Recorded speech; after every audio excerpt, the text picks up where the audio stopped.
untuk pilkada ini sesuai dengan prediksi kita bahwa Demokrat di atas 50% ya, menang. Dari 7 kita sudah pasti 4. Tapi 3 ini yang masih dalam proses yang agak berdinamika, ini Pali karena selisih hanya ratusan suara, 600 ya.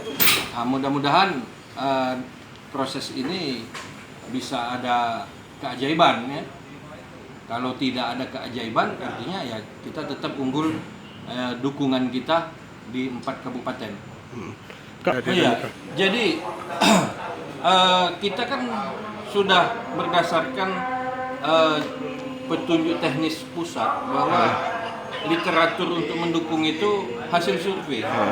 Ya. Nah ternyata kita meleset.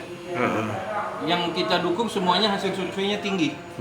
Namun mungkin teknis dalam beberapa bulan ya paslon yang mungkin ada kelemahan.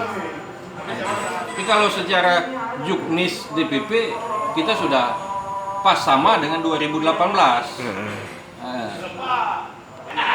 Kita memang mendukung, tadi saya bilang kan literaturnya adalah hasil survei, ya. Apalagi incumbent kan.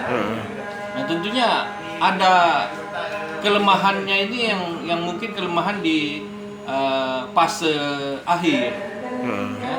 Karena fase sebelumnya saya kira sangat fit, ideal kalau kinerja ya, elektabilitas tim-tim daripada incumbent, tetapi kan ternyata incumbent tidak memperhitungkan mungkin kekuatan lawan, petanya bagaimana nggak sampai detil, sehingga kecolongan barangkali di sana. Oke, Kak.